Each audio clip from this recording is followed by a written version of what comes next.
അവളെ വിശ്വസിച്ചിട്ട് ഇത്രയും കഷ്ടപ്പെട്ട് ഈ ബിഗ് ബോസ് വിന്ന് ചെയ്യാനുള്ള സർവത്ര സപ്പോർട്ടും ചെയ്ത ഇയാളെ എതിർത്ത് നിർത്തിയെങ്കിൽ അനുമോളെ ലോക ദുരന്തമേ എന്നേ എനിക്ക് പറയാനുള്ളൂ. ലോക ദുരന്തമാണ് നീ എന്നേ എനിക്ക് പറയാനുള്ളൂ. നമ്മളന്ന് മറ്റേ സിബിന്റെ കല്യാണത്തിൽ കണ്ടിരുന്നു. വിനു പറഞ്ഞു. ഓക്കെ. അപ്പൊ ഞാൻ ക്ലാരിഫിക്കേഷൻ വിളിച്ചതല്ല. പറഞ്ഞതിൽ എനിക്ക് തോന്നുന്ന ഫാൻസ് ആരോ അത് കേട്ടിട്ട് പറഞ്ഞാൽ തോന്നുന്നു. ശരിക്കും സംഭവിച്ചത് അങ്ങനെയൊന്നുമല്ല. പറയാമോ നിങ്ങളോട്? പിന്നെന്താ? ഓക്കെ. ഇത് വീഡിയോയിലൊന്നും പറയാൻ വേണ്ടിയിട്ടല്ലോ കേട്ടോ, നിങ്ങളുടെ ഒരു ക്ലാരിഫിക്കേഷൻ വേണ്ടിയാണ്. കാരണം നിങ്ങൾ അത്രത്തോളം സപ്പോർട്ട് ചെയ്തത് മാത്രമാണ് ഞാൻ പറയുന്നത്.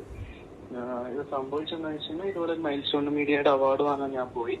അതേസമയം പിന്നെയും ന്യൂബിനെയും ഞാൻ കണ്ടു. അവരുടെ അടുത്ത് ഞാൻ സംസാരിച്ചു. അപ്പൊ അവർ ഓൾറെഡി സൈബർ അറ്റാക്ക് അത് എന്നൊക്കെ പറഞ്ഞിട്ട് സംസാരിച്ചപ്പോൾ ഞാൻ പറഞ്ഞു ഞാനത് ചെയ്തിട്ടില്ല, ഞാൻ ചെയ്ത ഒരാളല്ല, ഞാൻ ആർക്കെതിരെ ചെയ്യുന്ന ഒരാളല്ല എന്നൊക്കെ കൃത്യമായിട്ട് പറഞ്ഞു. അപ്പൊ അവര് ഒരു ചാറ്റ് ഞങ്ങൾ കാണിച്ചു തരാം. ആ ചാറ്റ് അവർ ലീക്ക് ചെയ്തായിരുന്നു. അപ്പൊ അവർ ലീക്ക് ചെയ്ത ചാറ്റ് അടിച്ചു. അപ്പൊ ഞാൻ പറഞ്ഞു ആ ഗ്രൂപ്പിൽ ഞാനില്ല, അത് ഞാനുണ്ടാക്കിയ ഗ്രൂപ്പല്ല. അപ്പൊ അവിടെ നെവിനും ഉണ്ടായിരുന്നു. അപ്പൊ നെവിൻ പറഞ്ഞു അത് ഞാൻ കേട്ട വിഷയമാണ്. കാരണം നിങ്ങളുടെ ഗ്രൂപ്പിൽ നിന്ന്, അതായത് ഞാൻ പുറത്താക്കിയ കുറച്ച് ആൾക്കാരുണ്ടായിരുന്നു, കുറച്ച് ടോക്സിക് ആയിട്ടുള്ള അല്ലെങ്കിൽ കുറച്ച് സൈബർ ബുള്ളിങ് ചെയ്യുന്ന കുറച്ച് ആൾക്കാരായിട്ട് ഞാൻ പുറത്താക്കിയിരുന്നു.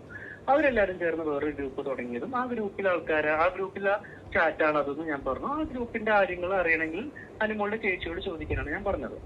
ഈ സാധനം ഞാൻ അവിടെ എൻഡ് ചെയ്തു. മനസ്സിലായോ? കാരണം ഞാൻ അവിടെ അനുമോളുടെ ചേച്ചിയാണെന്ന് പറയുന്നില്ല, അനുമോളുടെ ആ ഫാൻസ് ആണെന്ന് ഞാൻ പറഞ്ഞിട്ടില്ല. ഞാൻ പറഞ്ഞത് വെച്ചാൽ ഞാൻ കുറച്ച് ആൾക്കാരെ ഗ്രൂപ്പിൽ നിന്ന് പുറത്താക്കിയിരുന്നു. അവരെല്ലാരും ചേർന്ന് വേറെ ഗ്രൂപ്പ് തുടങ്ങി. ആ ഗ്രൂപ്പിലെ ചാറ്റാണ് നിങ്ങൾ ലീക്ക് ചെയ്തതെന്നാണ് ഞാൻ പറഞ്ഞത്. അപ്പൊ ഞാൻ എന്റെ ഭാഗത്തുള്ള ക്ലാരിഫിക്കേഷനാണ് ഞാൻ ബിന്നിക്കും നൂബിനും കൊടുത്തത്. ബിന്നി നൂബിനും കൂടി രാജേഷ് എന്ന് പറഞ്ഞ ഒരാൾ, കാരണം 2 വർഷങ്ങളായിട്ട് അറിയുന്ന ആൾക്കാരാണ് അനുവും മോളും അനുമോളുടെ ചേച്ചി. അപ്പൊ ഞാൻ പറഞ്ഞതെന്ന് വെച്ചാൽ നിങ്ങൾക്ക് അറിയുന്ന ആൾക്കാരോട് നിങ്ങൾ ചോദിക്കും, എന്നോട് ചോദിക്കേണ്ടെന്നാണ് ഞാൻ ഉദ്ദേശിച്ചത്. അല്ലാതെ അനുമോളുടെ ചേച്ചിയാണ് ചെയ്തതെന്ന് ഞാൻ പറഞ്ഞിട്ടില്ല. പക്ഷെ ഇത് വളച്ചൊടിച്ച് അവരവിടെ പ്രസന്റ് ചെയ്തത് അനുമോളുടെ ചേച്ചിയുടെ തലയിലേക്ക് ഇട്ട് വിനു എസ്കേപ്പ് ആയി. അപ്പൊ അവിടെ ഞാൻ എന്നെ വിളിപ്പിക്കാൻ ശ്രമിച്ചു, അനുമോളുടെ ചേച്ചിയുടെ തലയിൽ കിട്ടും. അവിടെ ഞാനിത് അനുമോളുടെ ചേച്ചി കരഞ്ഞിട്ട് അനുവിനെ വിളിച്ച് പറഞ്ഞപ്പോൾ അവിടെ ഞാനുണ്ടായിരുന്ന സമയത്ത് എന്നോട് ഇത് കാര്യങ്ങൾ തിരക്കാതെ തന്നെ എന്റെ മേലെ അലിഗേഷൻ ഇട്ടു. ഇങ്ങനെ അനുമോളുടെ ചേച്ചിയെ പറഞ്ഞു, അനുമോളുടെ ചേച്ചി കരഞ്ഞു എന്നൊക്കെ പറഞ്ഞ് ഞാൻ അന്വേഷിച്ചു. അപ്പൊ ഞാൻ പറഞ്ഞു ഞാൻ അങ്ങനെ ഒരു സാധനം പറഞ്ഞിട്ടില്ല. ഞാൻ ഡയറക്റ്റ് നൂബിനായിട്ട് സംസാരിച്ചു. നൂബിൻ എനിക്ക് അയച്ചു തന്നു. കാരണം ഞാൻ അങ്ങനെ വിനു അങ്ങനെ പറഞ്ഞിട്ടില്ല എന്നും നൂബിൻ അങ്ങനെ പറഞ്ഞിട്ടില്ല എന്നും പറഞ്ഞിട്ട് ഞാൻ അതിന്റെ പ്രൂഫ് വേണം നിങ്ങൾക്ക് അയച്ചുതരാം. അനുമോളുടെ ചേച്ചിയെ പറഞ്ഞിട്ടില്ല എന്നും. പക്ഷെ അനുമോൾ അവിടെ ഓവർ റിയാക്ട് ചെയ്തു. അനുമോളുടെ ചേച്ചിയെ ഞാൻ പറഞ്ഞു എന്ന് പറഞ്ഞിട്ട്. അപ്പൊ എനിക്ക് അവിടെ വിഷമമായത്, എന്നെ ട്രസ്റ്റ് ചെയ്യാതെ, അതായത് അനുമോളുടെ ഈ 16 ലക്ഷത്തിന് PR-ഉം ബാക്കി എല്ലാ കാര്യങ്ങളും കുത്തിരിപ്പുണ്ടാക്കി ആള് പറയുന്നത് വിശ്വസിച്ച് എന്നെ ബ്ലെയിം ചെയ്തപ്പോ എനിക്ക് ഭയങ്കര ഇൻസൾട്ടായി. ആ ഇൻസൾട്ട് പുറത്താണ് ഞാൻ ഇനി ഞാനിത് കണ്ടിന്യൂ ചെയ്യില്ല എന്നത് ഞാനായിട്ട് തന്നെ പോയത്. ഇതാണ് അവിടെ സംഭവിച്ചത്. കാരണം ഇതാണ് സംഭവിച്ചത് ആക്ച്വലി. അല്ല അത് എന്റെ ഡിസിഷൻ. അവര് പറയണത് വിശ്വസിക്കുന്നു, നമ്മൾ പറയണത് അവരെടുക്കുന്നില്ല.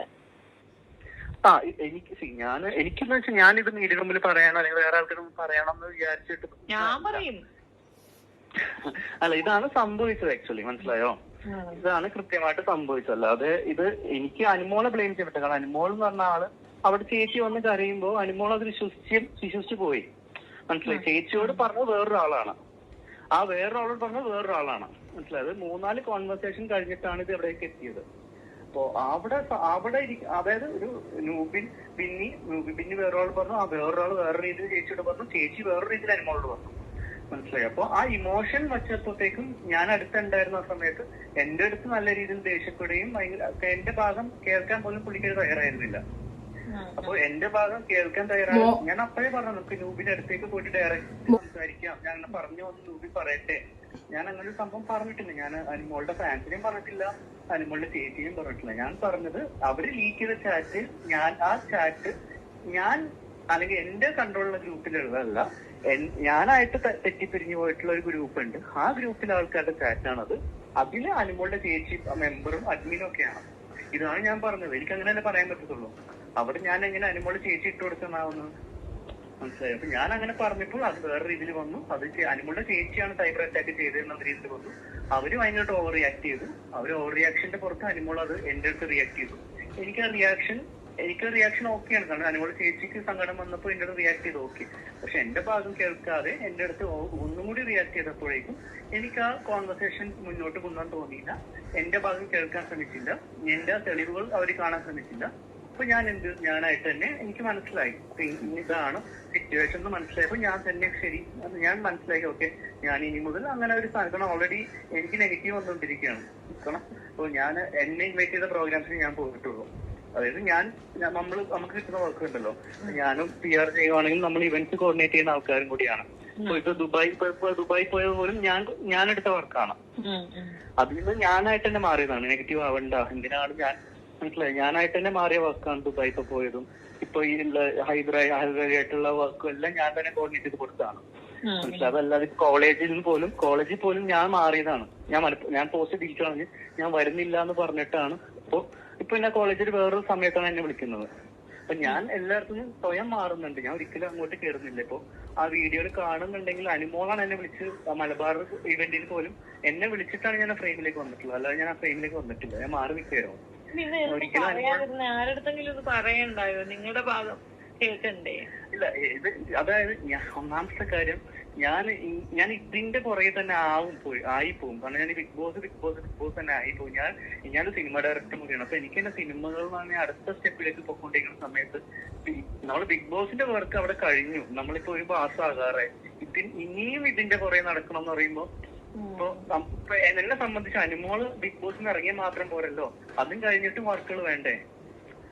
മനസ്സിലായി. അപ്പൊ ഞാൻ കോൺസെൻട്രേറ്റ് ചെയ്യുന്നത് പ്രശ്നം തന്നെയല്ലേ? അപ്പൊ അത് ആണ്. എനിക്കത് ഭയങ്കര പ്രശ്നമാണ്. അപ്പൊ ഞാൻ വിചാരിച്ചു ഇനിയും കൂടുതൽ അനുമോളുടെ കൂടെ ഉണ്ടെങ്കിൽ ഞാൻ വീണ്ടും തെറ്റിദ്ധരിക്കപ്പെടുന്നുള്ളൂ. കാരണം ഒന്നാമത്തെ കാര്യം നമ്മൾ ഇഷ്ടപ്പെടാത്ത ഒരുപാട് പേരുണ്ട്. അനുമോളുടെ ഫാൻസിൽ തന്നെ നമ്മൾ ഇഷ്ടപ്പെടാത്ത ഒരുപാട് പേരുണ്ട്. അപ്പൊ അവര് ഓരോ ദിവസം അനുമോളുടെ ചേച്ചിയെ വിളിച്ചിട്ട് നമ്മളെ പറ്റി തെറ്റിദ്ധാരണകൾ പരത്തുകയാണ്. അനുമോൾ ഞാൻ തമ്മിൽ റിലേഷൻ ആയി പോവോ എന്നൊക്കെ പറഞ്ഞിട്ട് ആ രീതിയിലൊക്കെയാണ് ഇവരെ പേടിപ്പിക്കുന്നത്. അപ്പൊ അങ്ങനെ ഒന്നും ഇല്ല. അപ്പൊ എനിക്ക് ഭയങ്കരമായിട്ട് നമ്മുടെ ഡിഗ്നിറ്റിയെ ചോദ്യം ചെയ്യുന്ന സ്ഥലത്ത് ഞാൻ നിൽക്കത്തില്ല. ഒന്നാമത്തെ കാര്യം എന്റെ ക്യാരക്ടറിനെ ചോദ്യം ചെയ്യുന്ന സ്ഥലത്ത് ഞാൻ നിൽക്കത്തില്ല. ഞാനിത് ആദ്യമായിട്ട് ചെയ്യുന്ന വർക്കല്ല. അനുമോൾ എന്റെ ഫസ്റ്റ് ക്ലയന്റ് അല്ല. ഇതിന് മുന്നേ ഞാൻ PR ബിഗ് ബോസ് ചെയ്തിട്ടുണ്ട്, എല്ലാം ചെയ്തിട്ടുണ്ട്. അപ്പൊ എന്റെ വർക്ക് ഞാൻ ആരുടെ കൂടെ അങ്ങനെ അറ്റാച്ച്ഡ് ആയിട്ടില്ല. ഞാൻ ജിൻഡോന്റെ കൂടെ അങ്ങനെ അറ്റാച്ച്ഡ് ആയിട്ടില്ല. ആരുടെയും കൂടെ അറ്റാച്ച്ഡ് ആയിട്ട് നടക്കാറില്ല. പിന്നെ ഞാൻ എല്ലാവർക്കും വർക്ക് വാങ്ങിച്ചെടുക്കുന്ന ആളാണ്. ഞാൻ ഇപ്പോ ബിഗ് ബോസിൽ ഇപ്പൊ എനിക്കൊരു എൻക്വയറി വന്നിട്ടുണ്ടെങ്കിൽ ഞാൻ ഡെഫിനറ്റ്ലി ഇപ്പൊ നെവിന് ഒരു വർക്ക് ഉണ്ടെങ്കിൽ നെവിനെ ഞാൻ പിടിച്ചു കൊടുക്കും. അല്ലെങ്കിൽ വേറൊരാൾക്ക് വർക്ക് ഉണ്ടെങ്കിൽ എനിക്ക് അങ്ങനെ ആരോട് ശത്രുതയൊന്നുമില്ല. അപ്പൊ ഞാൻ എല്ലാവരെയും ഒരേപോലെ ഇപ്പൊ കഴിഞ്ഞ സീസണിൽ പോലും ഞാൻ ജിൻഡോന്റെ PR ചെയ്തിട്ടുണ്ടെങ്കിൽ പോലും അർജുനും ശ്രീധനും വെച്ചാണ് ഞാൻ ആൽബം ചെയ്തത്. അതേപോലെ സായി സിജു അവരെല്ലാരും എന്റെ ഫ്രണ്ട്സാണ്. ഞാൻ അങ്ങനെ ഒരു ഹെയ്റ്റ് കൊണ്ടുവക്കുന്ന ഒരാളല്ല. എല്ലാവരുമായിട്ട് ഞാൻ കമ്പനിയാവുന്ന ആളാണ്. അപ്പൊ നമ്മള് തെറ്റിദ്ധരിക്കപ്പെടുന്നത് നമ്മൾക്ക് ഇത് ഒരുപാട് പ്രാവശ്യമായി. കുറെ സ്ഥലത്ത് ഇങ്ങനെ അതുൽ വ്ളോഗ്സ് ഒക്കെ ഡെയിലി ഓരോ വീഡിയോകളാണ് എനിക്കറിയില്ല എന്തിനാണെന്ന്. പക്ഷെ ഒന്നും മൈൻഡ് ചെയ്യാറില്ല. ഒന്നാമത്തെ കാര്യം ഒന്നും മൈൻഡ് ചെയ്യാറില്ല. അത് എനിക്കതൊന്നും പ്രശ്നമില്ല. കാരണം ഞാൻ എന്റെ രീതിയിൽ ഇങ്ങനെ പൊയ്ക്കൊണ്ടിരിക്കുകയാണ്. അപ്പൊ ഇന്നലെ ഹൈദറിന്റെ ഇവന്റിൽ ഈ കാര്യം എടുത്തിട്ടു. ഞാൻ ആക്ച്വലി എന്റെ പോസ്റ്റിൽ പോലും ഞാൻ ആയിട്ട് മാറി നിൽക്കുന്നു എഴുതിയിട്ടുള്ളൂ. അനുമോളുടെ ഭാഗത്ത് തെറ്റാണെന്ന് ഒന്നും ഞാൻ പറഞ്ഞിട്ടില്ല. ഞാനായിട്ട് മാറി നിൽക്കുന്നു, ഞാൻ എന്റെ രീതിക്ക് പോകുന്നു, എന്റെ അടുത്ത വർക്കിലേക്ക് പോകുന്നു എന്നാണ് ഞാൻ എഴുതിയിരുന്നത്. അല്ലാതെ എനിക്കത് വേറൊരു കോൺട്രിബ്യൂട്ട് ചെയ്യാൻ താല്പര്യമില്ല. പിന്നെ നമ്മള് പബ്ലിക്കിന്റെ മുമ്പിൽ അഭിനയിച്ചിട്ട് കാര്യമില്ലല്ലോ. അതുകൊണ്ട് ഞാൻ നൈസായിട്ട് മാറി നിൽക്കുന്നതാണ്. അല്ലാതെ എനിക്കൊരു കണ്ടന്റ് ആവാൻ താല്പര്യമില്ല. അതിപ്പോ അനുമോളുടെ കരിയറിനെ ബാധിക്കുന്ന രീതിയിലാണെങ്കിലും അല്ലെങ്കിലും. അപ്പൊ ഞാനത് കണ്ടന്റ് ആകാതിരിക്കാൻ വേണ്ടിയാണ് ഞാൻ പല സ്ഥലത്തൊന്നും ഞാൻ മാറി നിന്നിട്ടുള്ളത്. ഞാൻ ഒരിക്കലും ഒരു സ്ഥലത്ത് ഞാൻ അങ്ങനെ പോയിട്ടില്ല. അനുമോളുടെ കൂടെ എന്നുള്ള രീതിയിൽ ഞാൻ എവിടെയും പോയിട്ടില്ല, അനുമോള് വിളിക്കാതെ. മനസ്സിലായി. അല്ലെങ്കിൽ ഞാനായിട്ട് ഇൻവോൾവ് ആയിട്ടുള്ള വർക്കിൽ മാത്രമാണ് ഞാൻ പോയിട്ടുള്ളത്. മനസ്സിലായി. അപ്പൊ ഇതാണ് എന്റെ ഭാഗത്തുള്ള ക്ലാരിഫിക്കേഷൻ.